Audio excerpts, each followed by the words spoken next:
Hello, friends. Hello, friends. Happy New Year. Yes, It's a brand new year. it is 2024. Can you believe it?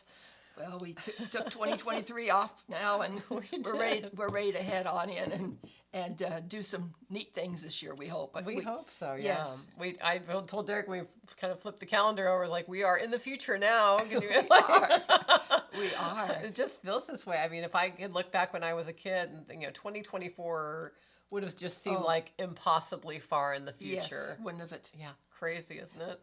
And I don't know how many of you set goals. I think that they're saying that this year people are not setting goals at all. I think I've heard that too. I mean, I've heard that in my own realm of friends and family and life. And some say, why bother to set them? We're not going to meet them anyway. Aw. But I think, you got to have a plan.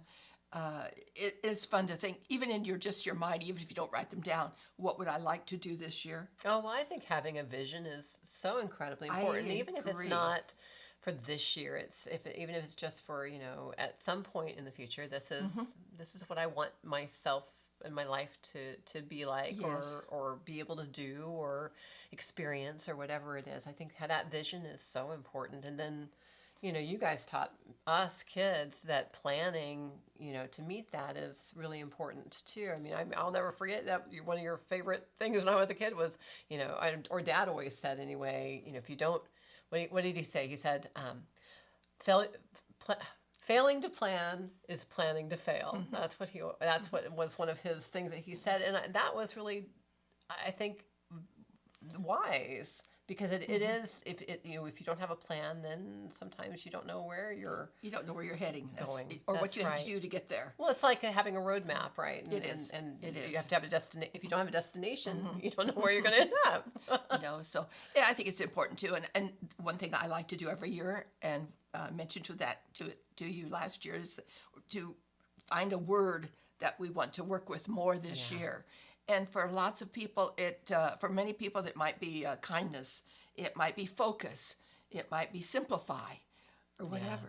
So I like choosing a word is a really good thing to do. It's a word that you can share with other people, or you don't have to, because it's your word. Everybody will choose their own word. Yeah, I haven't gotten my word chosen yet. Mom, did you get your word chosen? I have chosen a word. I'm still thinking on it. Maybe I want to change it, but I don't think so. I think it's probably going to be the word I end up with for the year. It's good to have a theme, I think. It is. Just something we can focus on for the whole year through, a little bit more than we did last year. Yeah, I think focus is such an important word. I think especially during this time and age when we're in this cacophony of information and everything coming at us, to be able to have something that helps us to really focus on our lives is, I think, a really valuable thing. Truly. Well, and one of the things I always think about when the new year comes around too is, am I doing everything I need to do to keep myself healthy? Oh, so important. That's always top of my agenda as the new year comes around and the first snow falls. How do I stay well? I want to make sure I stay well, as well as I possibly can, and not just only trying to make changes in what we eat, but I make sure I take my elderberry every morning, sure. And we keep it front and center here. Yes. It's on the front desk. It's everywhere, because it's just something I do, and to me it always helps. It's part of keeping my system up to par. Yeah, I always say. Me too. Yeah, and so I take a tablespoon every morning, and a tablespoon, each and every morning, and I can add it to a little water, because I said my body needs to be hydrated anyway. sure. So, yes. So Yeah, and elderberry, it's been scientifically been shown to be very helpful at preventing viral infections or helping to recover more quickly from viral infections, which is pretty awesome. And, Yes. and it has wonderful flavonoids too, which are so good for us, and most of us don't get enough of those either. I mean, how many dark berries did you eat today or tomorrow or yesterday? And that's we don't do that every day. Exactly. So even just the flavonoids themselves are helpful for us to have. It's helpful on so many different levels. And we love, of course, we make our own from our wild elderberry bushes out here and have a relationship with those wonderful plants.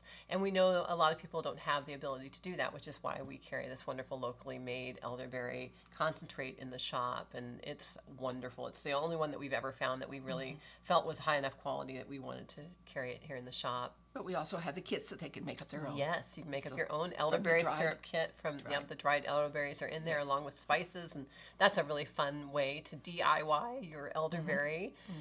It's very empowering to make your own. And so the other thing I've been doing is I got my new journal out, ready to go. Yay! And so I've been journaling in that each and every day.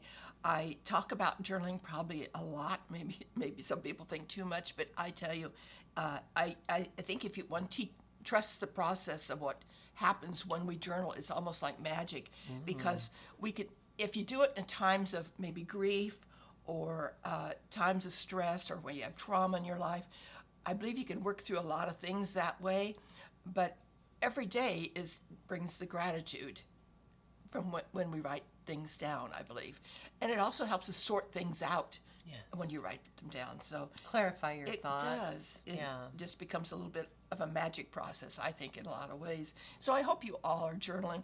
One of the things that in our stitching group, well, one of the projects we did last year, we started to work on it. I haven't finished. I don't think probably anybody else has, but it's kind of a process to work on it.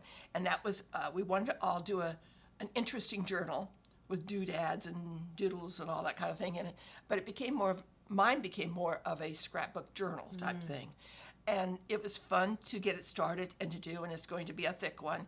And it's just wonderful. Things I've collected or snapshots, whatever. And then Sherry had enthused us about her journal, and she was very brave because she passed it around. It's her personal journal. And she passed it around, and we all looked at it and through it. And she had her little stickers put here and there, a dried flower, a dried leaf, whichever, and you can just add things to a journal. It doesn't have to look boring or be boring, because I don't think a journal ever is boring.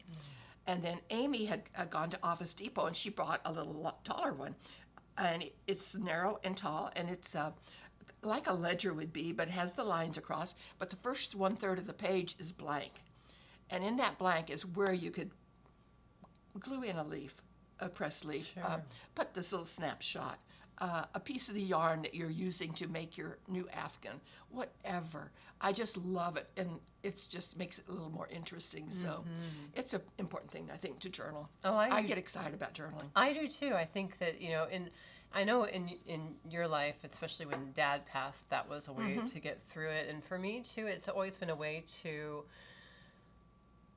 kind of figure out what's going on in my own life, my own head, and just reflect and have some introspection. I think especially, talked about the cacophony of the world. I mean, it just gets more cacophonous and more things at us all the time. And I think it's so important just to take some time to be still with yourself. I think that's one of the things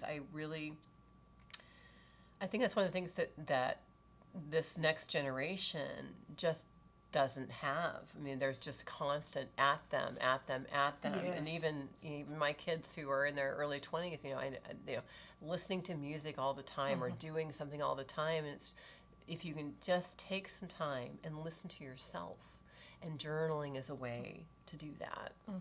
And I think, when we're young, 8, 9 years old, what we all wanted was a diary Yes. to write in, because you could lock it up and nobody knew your thoughts. You could write it in until you lost the key. Right.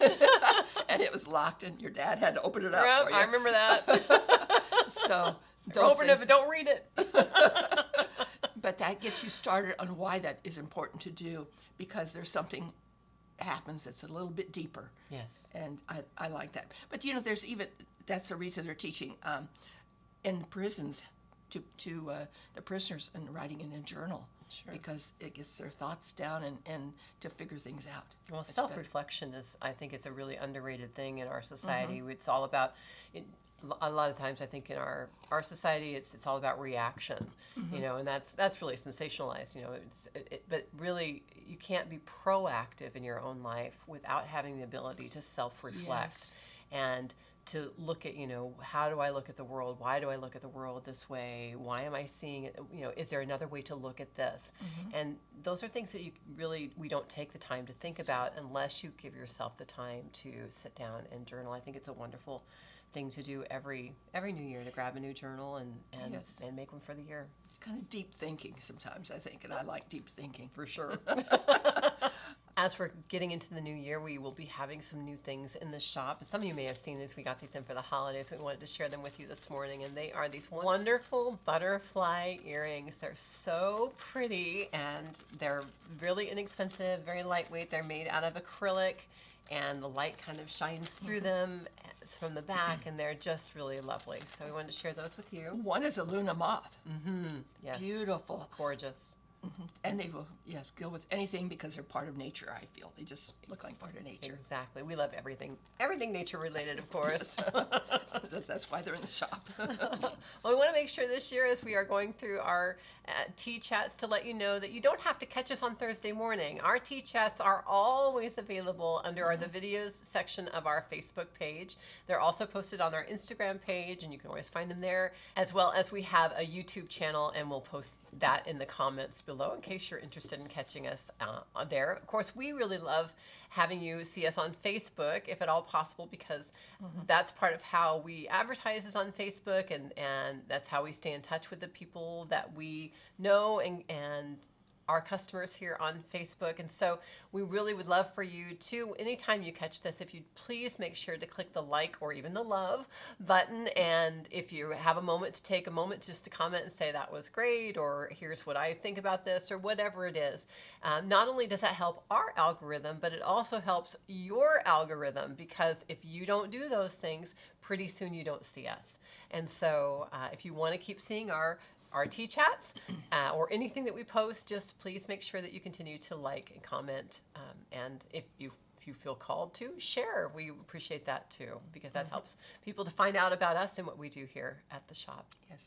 And we'll be open this weekend. Yes, we're open this weekend. We're usually open the first 3 Fridays and Saturdays of each month, but in January we're always closed that first weekend.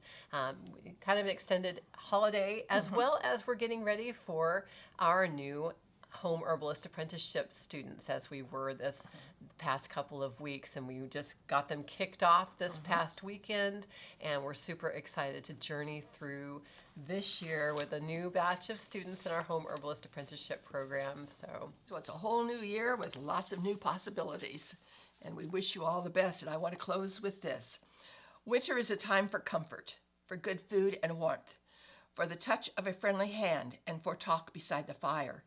It is a time for home. That's by Edith Stilwell, and that's in the January chapter Love of my it. book. And we'll see you next time. Good earth blessings to you.